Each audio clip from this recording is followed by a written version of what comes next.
Mesdames, Messieurs, bienvenue dans votre magazine Question d'actualité. Aujourd'hui, l'actualité, c'est la situation sécuritaire qui se passe dans la partie orientale de notre pays. J'ai fait allusion ici à la province de l'Ituri et celle du Nord Kivu qui sont confrontés à des problèmes d'insécurité dus justement à l'activisme des groupes armés locaux et étrangers. Le président de la République, au mois d'août 2021, Félix Antoine Tshisekedi Tshilombo a vu juste, il a nommé un coordonnateur national du PDDRCS à la personne de Tommy Tambwe Ushindi, justement pour voir dans quelle mesure intégrer tous ces éléments issus des groupes armés qui ont été actifs dans la partie est de la RDC. Et c'est justement M. Tommy Tambwe Ushindi qui est le coordonnateur national du programme de désarmement, démobilisation, relèvement communautaire et stabilisation, qui est justement notre invité. Bienvenue, M. Tommy. Merci beaucoup, monsieur le journaliste. Comment vous sentez-vous sur ce plateau? À l'aise. Très à l'aise. Ouais. Voilà, première question, M. Tommy. Vous êtes patron du PDDRCS. Parlez-nous un peu de votre vision après votre nomination par ordonnance présidentielle à la tête de ce programme. Merci beaucoup. D'abord, il faut préciser une chose. Moi, je n'ai pas une vision.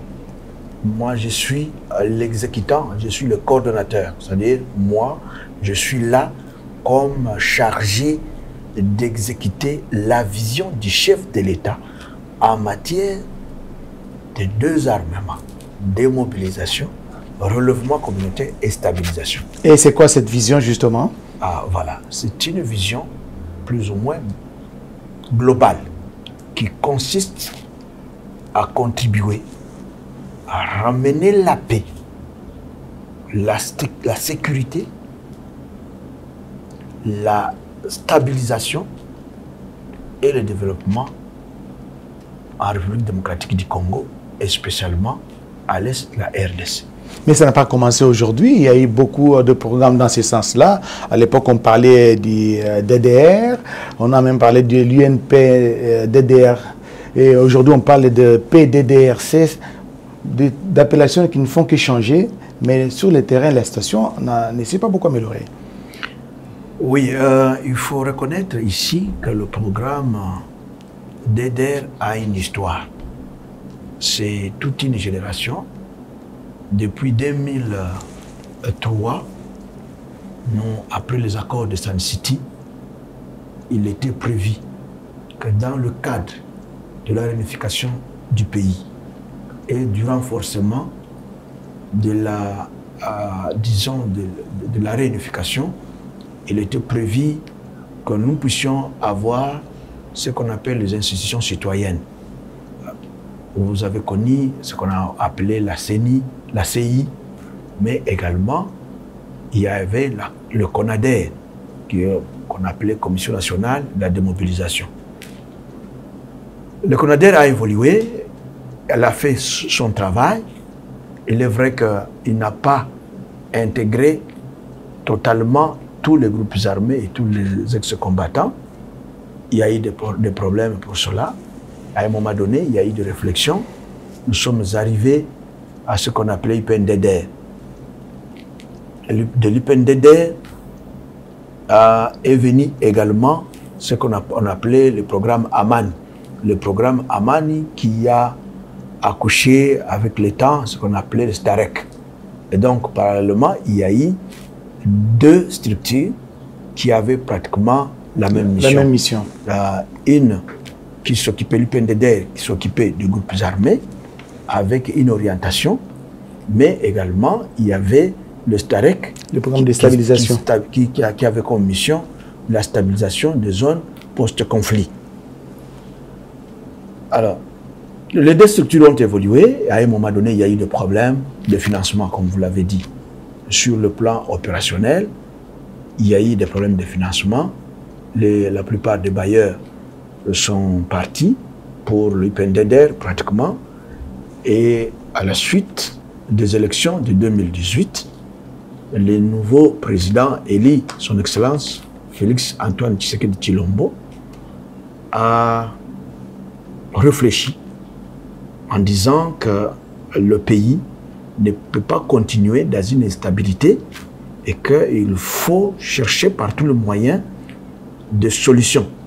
Et parmi les solutions qu'il avait trouvées dans son programme, il a dit il faut d'abord que la paix, la sécurité et la stabilité reviennent à l'Est pour mieux intégrer le développement en République démocratique du Congo. C'est dans ce cadre-là, il y a eu des ateliers qui ont été organisés sur base de ces ateliers. On va revenir sur les ateliers, monsieur le coordonnateur national. Vous avez parlé des différents programmes qui ont existé avant la mise sur pied du PDDRCS. Si le chef de l'État a pensé mettre sur pied un nouveau programme, c'est supposé que les autres programmes ont échoué. Est-ce que vous partagez cet avis? Il y a eu des failles qu'il faille corriger aujourd'hui. Oui, nous, comme je viens de le dire, nous sommes à la 4e génération du DDR. C'est-à-dire qu'il y a eu un DDR 1, un DDR 2, un DDR 3, et aujourd'hui, nous sommes à la 4e génération de DDR. La question importante est de dire, est-ce que les 3 générations de DDR ont été à mesure de résoudre la question de groupes armés? Pourquoi il y a persistance de groupes armés? Et la réponse? La réponse est revenue des ateliers que nous avons organisés et de ces ateliers qui ont commencé depuis 2019, c'est-à-dire ce sont des évaluations. On a évalué tous les programmes. Alors après l'évaluation de ce programme, en octobre 2020, on est arrivé à l'idée de dire il faut un nouveau programme, cette fois-là, qui sera un programme intégré et correctif. Je dirais les derniers programmes. Et c'est ainsi que ce nouveau programme répond à certains principes. Monsieur Tommy Ouchindi, pour aller tout droit au but, qu'est-ce que vous avez constaté par rapport aux anciens programmes et en termes de difficultés rencontrées? Qu'est-ce que vous comptez corriger? Parce que ça fait pratiquement 5 mois que vous êtes à la tête du PDDRC. Avant que j'arrive à cette réponse, permettez-moi de vous dire que les 3 générations de DDR ont eu quand même le mérite de mettre en place les outils de gestion. Ce ne sont pas... parce que souvent j'entends parler d'échecs, de ceci, tout ça. Mais c'est vrai. Mais le plus grand problème que nous avons épinglé dans tous ces programmes-là, de génération de DDR1, DDR2, DDR3, c'est d'abord la volonté politique qui n'était pas très manifeste.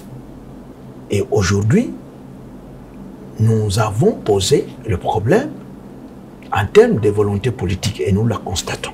Volonté politique, alors, ça veut dire qu'il n'y avait pas d'accompagnement ou comment les programmes mis sur pied, il n'y avait pas d'accompagnement en termes de moyens ou qu'est-ce que vous entendez par volonté politique? Quand on a un problème, on sentait qu'il y avait une lourdeur dans la décision. On vous dit, là-bas, il n'y a pas de la nourriture, il faut passer des mois et des mois, il faut qu'il y ait des manifestations pour que les solutions viennent. Alors, je voudrais dire que le programme que nous avons aujourd'hui l'honneur de piloter répond à certains principes qui ont été convenus avec d'abord le gouvernement, mais également avec le bailleur de fonds, avec la communauté internationale. Je vais vous citer ce principe rapidement. Allez-y, allez-y. Le premier principe, c'est que, contrairement aux autres programmes DDR qui ont existé, aujourd'hui, nous sommes dans un programme qu'on appelle le DDR civil, le DDR communautaire. Le deuxième principe, c'est que nous sommes convenus pour qu'il y ait un DDR décentralisé.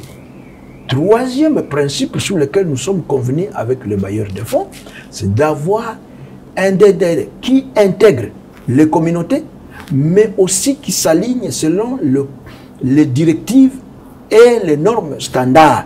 Attendez un peu, parce que ce sont des termes très importants et de l'Union africaine. Vous parlez des DDR civils, n'est-ce pas? DDR décentralisés et puis communautaires qui intègrent les communautés. Veuillez nous expliquer des termes très simples pour que les gens comprennent. C'est quoi les DDR civils? Oui, les DDR civils, ça veut dire que c'est un DDR qui n'intègre pas automatiquement les ex-combattants dans les forces de la défense, c'est-à-dire les FARDC et dans la police. Qui n'intègre pas automatiquement. Oui, ça veut dire que, vous savez, contrairement à CONADER et d'autres programmes, on a pris les ex-combattants et on les a intégrés dans l'armée et dans la police. Parce comme une prime de guerre en même temps, alors, avec leur grade initial. Aujourd'hui, cela n'est plus le cas, et je le souligne ici, l'ordonnance qui a créé le PDDRCS n'accepte pas l'intégration dans l'armée et dans la police de tous les ex-combattants. Ce qu'on accepte, la fenêtre qui existe aujourd'hui, c'est que individuellement, après avoir été démobilisé, si quelqu'un remplit les critères, il se présente devant le bureau de recrutement. Alors à ce moment-là, il y a des conditions. Donc son dossier sera examiné. Il sera examiné, c'est clair. S'il est éligible ou pas. Pas automatique. Ah, d'accord. Comme on a intégré les ex-rebelles, on les a intégrés dans l'armée avec leur grade. Vous comprenez ce qui s'est passé ici? On voit déjà, ce sont des généraux. Il était général dans la brousse, il est devenu général aussi dans les FARDC. Monsieur le coordonnateur Tommy Ouchili, vous avez parlé du DDR décentralisé, si je vous ai bien suivi. Communautaire et décentralisé. Voilà, et vous nous expliquer aussi. Un DDR communautaire, c'est d'abord, c'est un DDR qui ne prend pas a priori les ex-combattants, mais les communautés d'abord d'où ils sont venus. C'est-à-dire qu'il faut améliorer leurs conditions de vie parce que dans l'intégration et la réinsertion des ex-combattants, ils reviendront encore dans la communauté. Et donc, c'est dans la communauté qu'il faut trouver des solutions. En d'autres mots, pour décourager ceux qui ont des ambitions d'intégrer des régions, les groupes armés, c'est ça? Non, pas quand vous prenez la base... Pas nécessairement. Ça veut dire que nous allons à la recherche de causes pour lesquelles ces groupes armés ont pris les armes. Vous voyez? Alors, nous disons dans la communauté, quel est le problème qui se trouve dans cette communauté-là?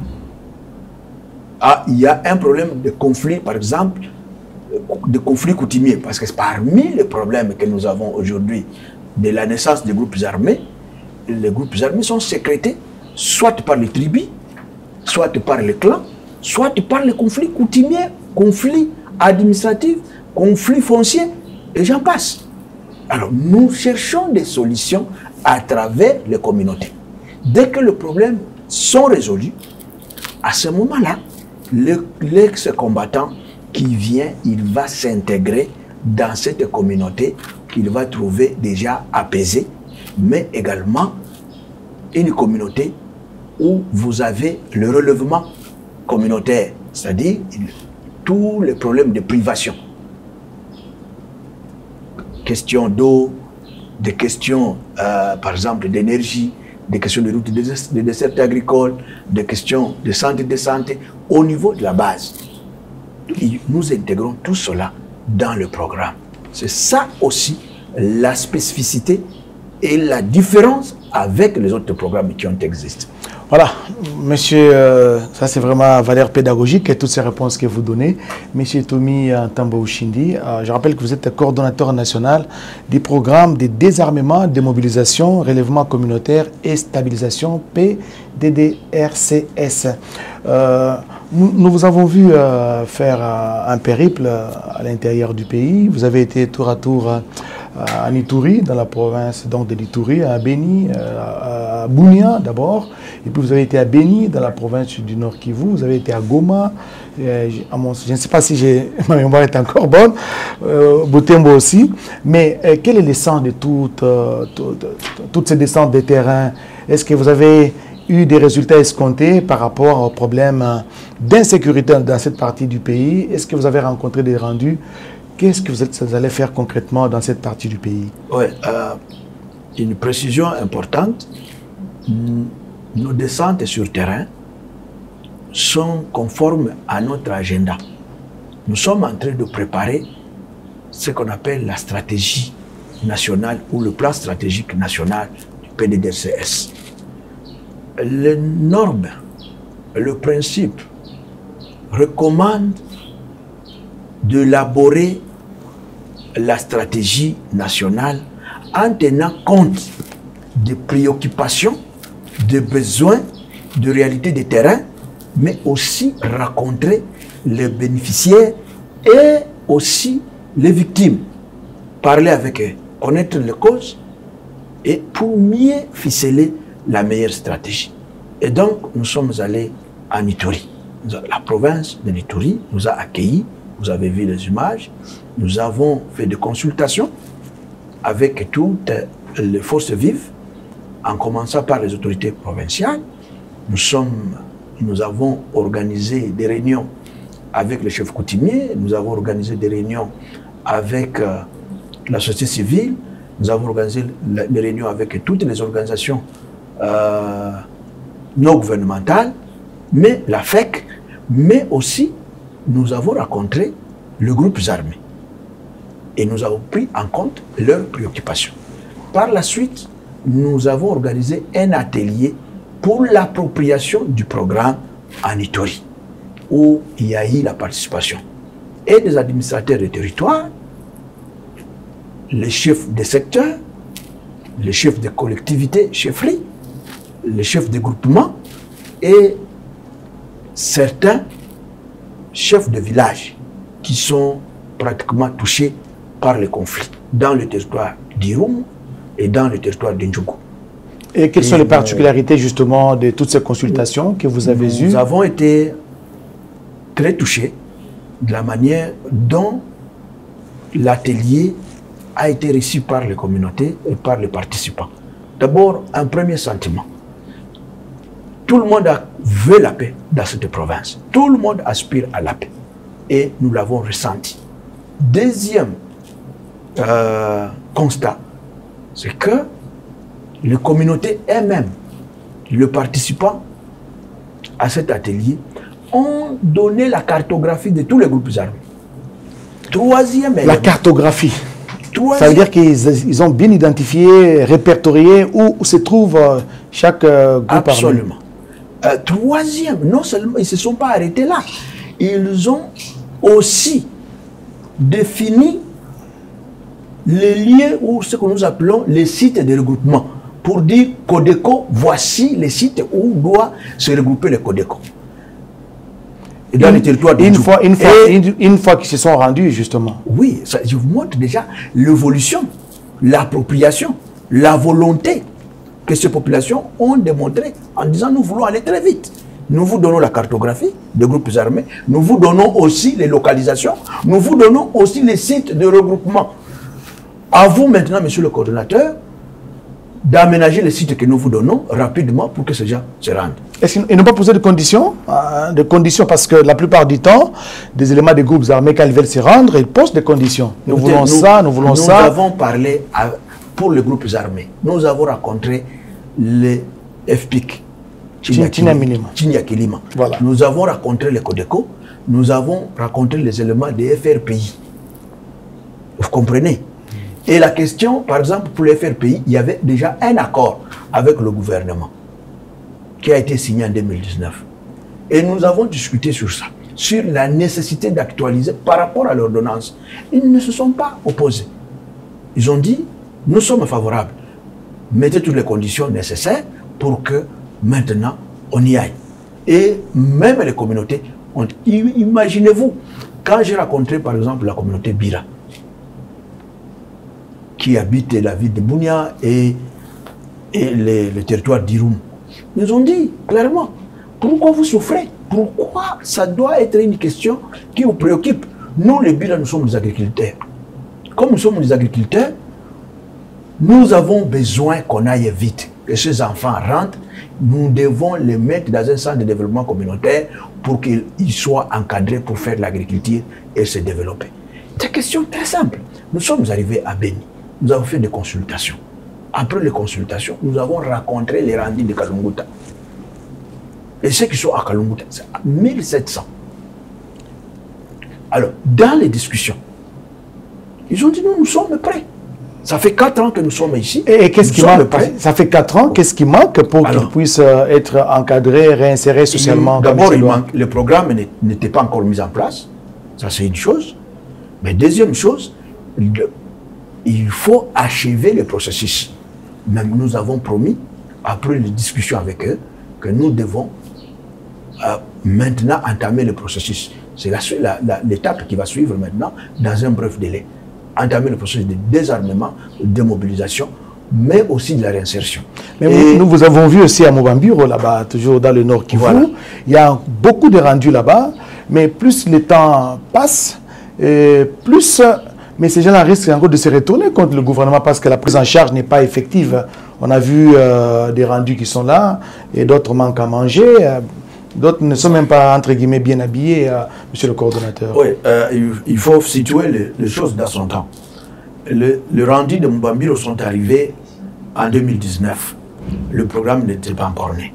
Le programme est né officiellement en juillet 2021.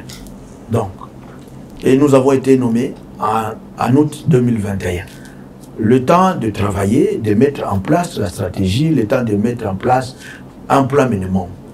D'abord, il n'y avait même pas, nous avons trouvé, c'est une structure nouvellement créée, qui n'avait pas de financement. Il n'y avait pas un budget, parce que, à peine créé, le budget de l'État pour l'exercice 2021 était en train de se clôturer. Vous comprenez? Et nous sommes arrivés parce que le PDDRCS a été créé en août 2021, et le budget était presque... À la fin, parce qu'on était en train de préparer le budget 2022. C'est un processus classique. C'est-à-dire, en août déjà, on préparait le budget de 2022. Ça veut dire qu'il n'y avait pas de provision.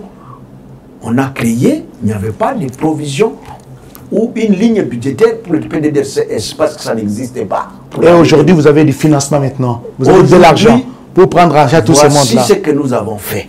D'abord, nous voulons saluer la volonté du chef de l'État. Nous voulons aussi saluer l'efficacité avec laquelle le Premier ministre a agi en tant que vice-président du comité de pilotage, en nous dotant les crédits, le minimum crédit qui existait au programme STAREC et au programme IPNDD.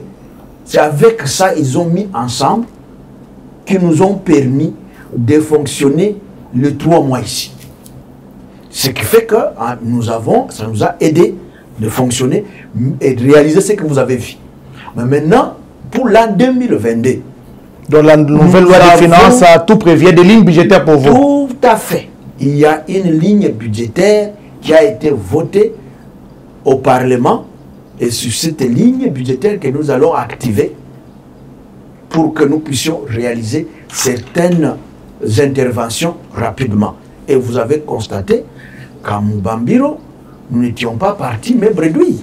Nous sommes arrivés à Mubambiro. Vous avez remis des kits Non, nous avons rencontré le Randi après leur manifestation.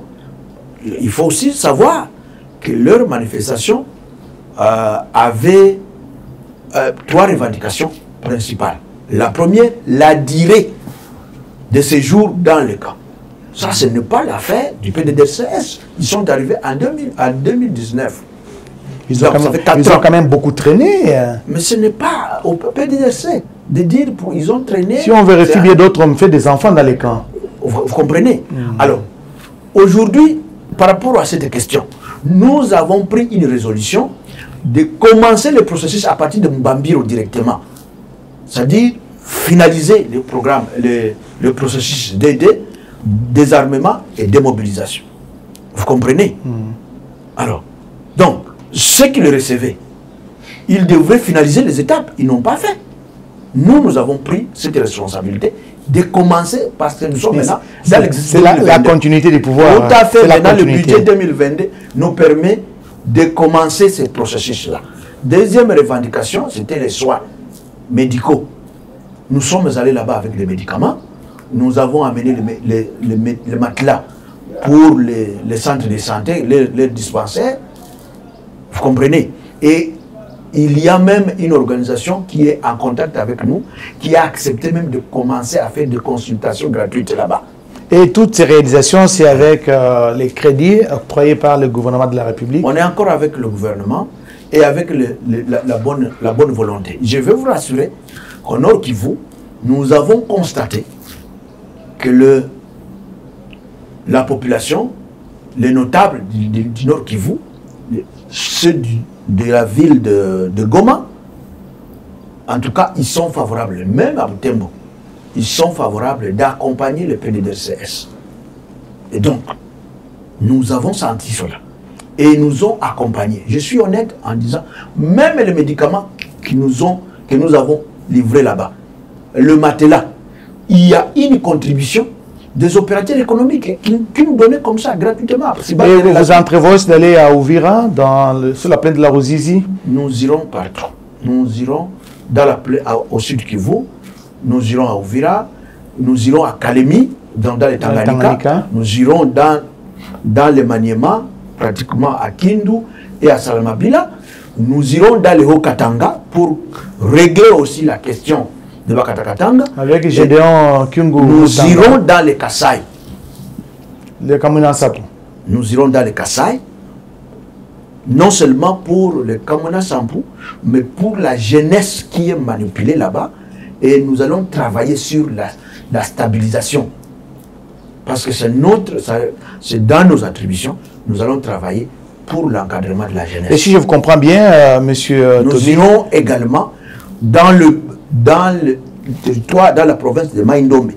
La question qui concerne le conflit que nous avons connu entre les Banounou et les Batende, nous allons également nous en occuper. Parce que nous avons aussi dans ce volet la réconciliation et la cohésion sociale. Voilà, puisque je pense que vous avez des ambitions énormes par rapport... C'est un programme national. C'est un programme national. Justement, quels sont les axes prioritaires de ces programmes? Parce que vous parlez du programme national. Quels sont les axes prioritaires? Avant justement le plan stratégique qui est en cours d'élaboration, mais en termes des axes prioritaires, est-ce que vous pouvez nous les égrener ici? La stratégie nationale est presque terminée.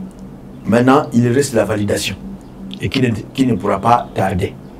Le programme s'articule autour de 5 volets, de 5 piliers importants. Le premier pilier, c'est paix et résolution des conflits et cohésion sociale. Le deuxième, c'est la restauration de l'autorité de l'État et la sécurité. Le troisième, c'est le relèvement communautaire, résilience et stabilisation. Le quatrième, c'est la relance du développement économique et social. Et enfin, le leadership et management. C'est un programme ambitieux à avoir les 5 piliers qui les composent. Est-ce que, avec le financement, seul objectif escompté de ce programme, ou bien vous comptez aussi vous misez aussi sur les partenaires bien? Oui, nous misons sur le partenaire. Il y a des partenaires bilatéraux et multilatéraux. Nous sommes déjà en dialogue avec la Banque mondiale, mais il y a aussi d'autres partenaires. Il y a le Fonds de cohérence pour la stabilisation. Nous avons également la contribution locale avec la volonté des opérateurs économiques. Nous sommes en train de réfléchir dans le Nord Kivu et l'Ituri sur les mécanismes innovants de financement sur le plan local. Ça veut dire quoi les mécanismes innovants de financement? C'est-à-dire comment fonctionner au cas où les bailleurs de fonds s'arrêtaient, parce que les autres programmes se sont arrêtés lorsque les bailleurs de fonds se sont retirés, tous les programmes sont tombés en faillite.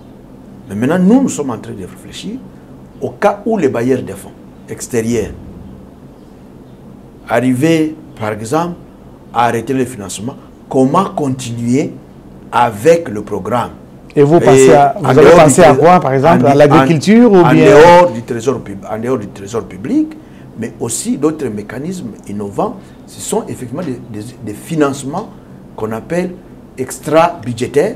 Il y a également l'autofinancement. Il faut réfléchir beaucoup et nous orienter notre réflexion l'autofinancement. Et nous pensons qu'avec l'intelligence congolaise, nous y parviendrons. Bon, avec l'intelligence congolaise, quand vous dites autofinancement, vous pensez à l'agriculture ou vous pensez à la fabrication des bancs ou des briques? Je ne sais pas. Autofinancement, d'où viendrait le fonds? Qu'est-ce que vous allez faire pour vous autofinancer? Mais Kanyamaka CC, vous ne voyez pas comment ils travaillent? À Kanyamaka CC, ce sont les Congolais. Ils utilisent le même service. Ils sont en train de travailler, ils sont en train de produire. Vous comprenez? Et je vous dis, dans ce pays, il n'y a pas une grande richesse comme la richesse naturelle. L'agriculture reste la priorité des priorités pour développer ce pays. Vous pouvez recourir aux mines, vous pouvez recourir à autre chose. Mais je vous dis, le pays que moi j'ai visité, où j'ai vécu, se sont développés grâce à l'agriculture. Et je vais vous renseigner quelque chose. Est-ce que les PDDRC a des sites parce que vous avez des concessions, est-ce que vous avez des terres arables? Voilà, très important. L'UPNDD, dans sa philosophie, à l'époque, nous a légué ce qu'ils appelaient des champs, disons des concessions pilotes, ce qu'on appelle des fermes agricoles pilotes, FAP.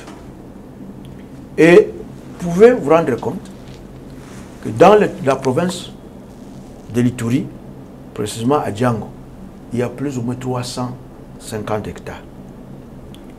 350 hectares de terres arables. Oui. Et là, vous avez des machines également. Alors, vous arrivez dans le Nord Kivu, dans le territoire de Lubero, vous avez, sous réserve des documents, je vous dis, nous avons, dans la remise de reprise, nous avons constaté qu'en Mboinga, dans le village qu'on appelle Mboinga, il y a 633 hectares. Là, nous sommes dans le Nord Kivu. Dans le Nord Kivu. Et quand vous allez au Sud Kivu, à Kabare, vous avez une ferme agricole pilote avec une superficie d'à peu près 150 hectares. Quand vous allez, toujours dans le Sud Kivu, dans la plaine de la Ruzizi, à Bouéguera, vous avez encore une ferme agricole pilote avec une superficie de plus ou moins 185 hectares. Lorsque vous allez dans le Maniema, vous avez encore une autre ferme agricole, plus ou moins 300 et quelques hectares. Donc tout cela n'est possible qu'avec les retours de la paix. Parce que sans la paix, il n'y a pas moyen... Je n'ai pas terminé. Allez-y, également. Voilà. Et aujourd'hui, nous sommes en train de travailler, même dans... Nous sommes en train de faire des prospections maintenant dans le Kasaï pour avoir ce même étendue afin de nous occuper exactement de l'encadrement des ex-combattants. Là, je suis en train de parler de la réintégration. Moi, je ne veux pas parler de la réintégration ou de la réinsertion. Je voudrais parler du développement socio-économique.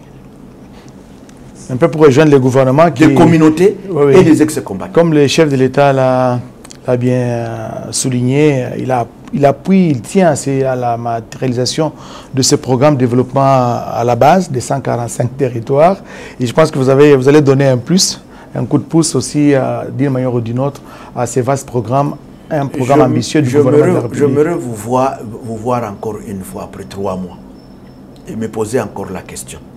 Qu'en est-il maintenant de toutes ces concessions? J'aimerais vous voir encore une fois. Après 3 mois, Dieu nous prêtant vie, nous serons toujours là. Monsieur le coordonnateur national du PDDRCS, Monsieur Tommy Tambo Ushindi, certains partenaires, certains bailleurs de fonds que nous avons rencontrés, parce que nous avons été avec vous une fois aux Nations Unies, n'est-ce pas, au bureau de représentation de Kinshasa, certains partenaires se sont confiés à nous ils sont hésitants de vous accompagner dans ce sens que les programmes évoluent à pas de tortue. Il n'y a pas de signaux forts pour qu'eux se jettent à l'eau. Quelle est votre réaction à ce sujet? Moi, je dirais au contraire. Peut-être qu'ils n'ont pas beaucoup d'informations. Et dans cette réunion-là qui a eu lieu à la Banque mondiale, nous avons reconnu tous que le mécanisme de communication était faible. Mais lorsque nous avons présenté le bilan du travail, ils étaient surpris de voir que nous réalisons déjà beaucoup de choses sans qu'eux sachent. Et nous avons accepté de commun accord de mettre en place un groupe de travail qui va concerner le PDDRCS et de l'autre côté le bailleur. Et aujourd'hui, je suis heureux de constater d'abord que certains bailleurs sont informés de ce que nous faisons. Spécialement la MONUSCO est vraiment très informée parce que nous réalisons beaucoup de choses avec l'appui de la MONUSCO en termes de logistique. Quand nous voulons nous déplacer, la MONUSCO nous accompagne. Quand nous sommes sur le terrain, la MONUSCO aussi se joint à nous. Et ça, c'est très capital. Et que ce soit dans les questions de DD, que ce soit des questions de relèvement communautaire et stabilisation. Alors, nous avons convenu de mettre maintenant toutes ces énergies ensemble. Et bientôt, nous allons commencer les débats.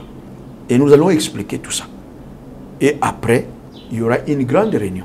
Comme je suis revenu, je suis en train de réfléchir, je vais organiser bientôt une grande réunion avec, encore une fois, avec le bailleur pour leur faire le rapport de partout où je suis passé.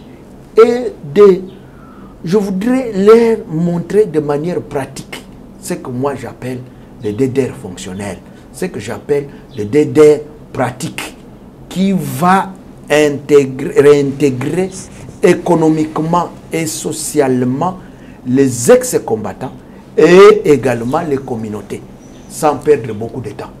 Moi, je ne veux pas perdre beaucoup de temps dans ce travail. Et pensez-vous qu'ils sont rassurés avec ces discours? Eh bien, ils veulent d'abord vous voir sur le terrain avant de vous appuyer. Quel terrain ils veulent me voir? Parce qu'ils m'ont vu à Bunia, en train de travailler. J'étais avec eux, j'étais avec le partenaire. Ils m'ont vu à Beni, en train de travailler. Ils m'ont vu à Goma. Ils m'ont vu à Bukavu. Donc, le PDDRCS est déjà opérationnel. Il y a effectivement d'autres détails qui vont suivre d'ici quelques semaines ici, qui vont consacrer pratiquement la mise en œuvre totale. Nous sommes en train de terminer cette émission, Monsieur le coordonnateur national. Comment vous comptez organiser votre service? Parce que on vient de très loin, justement, vous l'avez dit, DDRC, programme Amani. En province, comment est-ce que vous avez structuré vos services? Ou bien vous basez seulement de l'existant et puis avec quelques améliorations? Non. L'ordonnance est très claire. Il y a des organes, il y a le comité de pilotage, il y a le comité, il y a la coordination, il y a le comité technique, il y a la coordination provinciale. Mais également, au niveau des territoires, il y a ce qu'on appelle les antennes territoriales. Et à tous ces niveaux-là, je vous rassure que dans quelques jours, il y aura des nominations de coordonnateurs provinciaux. Et donc, après en même temps, nous allons nommer les directeurs techniques. Et là, vous verrez que les choses vont prendre une autre tournant. Au cours de ce mois de janvier, la mise en place générale va se faire. Et ça va changer fondamentalement. Pour ne pas entrer dans les secrets, est-ce que vous tiendrez compte des avis des uns des autres au niveau des communautés locales? Parce que la plupart du temps, quand on exporte des gens de Kinshasa ou de province vers Kinshasa et vice-versa, ça crée souvent des remous. C'est aussi ça l'état des lieux que nous avons fait. Parce que nous nous sommes réservés de ne pas faire des nominations à partir de Kinshasa. Nous sommes allés sur le terrain, c'est aussi ça, pour voir exactement qui répond aux critères. Ici à Kinshasa, on a mis en place une commission qui a élaboré les termes de référence. Les termes de référence sont déjà là. Pour que quelqu'un soit directeur, il doit remplir, il doit avoir un tel profil. Pour être coordonnateur provincial, il y a un profil. Pour être chef d'antenne, il y a un profil qui est requis. Et donc, nous sommes allés aussi sur terrain, non seulement pour consulter en termes de besoins, mais aussi identifier les CV qui sont porteurs, qui peuvent porter le programme. Voilà. Des CV costauds. Monsieur le coordonnateur national, peut-être avant de nous séparer, est-ce que vous avez un message en direction des éléments des groupes armés, n'est-ce pas, Codeco, FPIC et tous ces groupes armés qui sont actifs dans la province de l'Ituri et ceux qui collaborent avec l'ennemi, et même le groupe d'armées qui sont très nombreux justement dans la province du Nord Kivu, on en dénombre une centaine. Est-ce que vous avez un message en direction de tous ces groupes armés, ceux-là qui hésitent, ces éléments qui hésitent de quitter la brousse pour rejoindre le programme? Oui, merci beaucoup. Je voudrais rassurer les communautés locales sur toute l'étendue de la République, en Ituri, dans le Nord Kivu, dans le Sud Kivu, dans le Tanganyika, dans le Maniema, dans le Haut-Katanga et dans le Kasaï, et partout d'ailleurs, leur dire que l'heure de la paix est arrivée. La RDC a besoin de la paix. La RDC a besoin de décoller. Le programme est là pour les accompagner dans la pacification totale. Il est temps que les conflits qui ont ravagé ce pays, les conflits tribaux, les conflits interethniques, puissent prendre fin.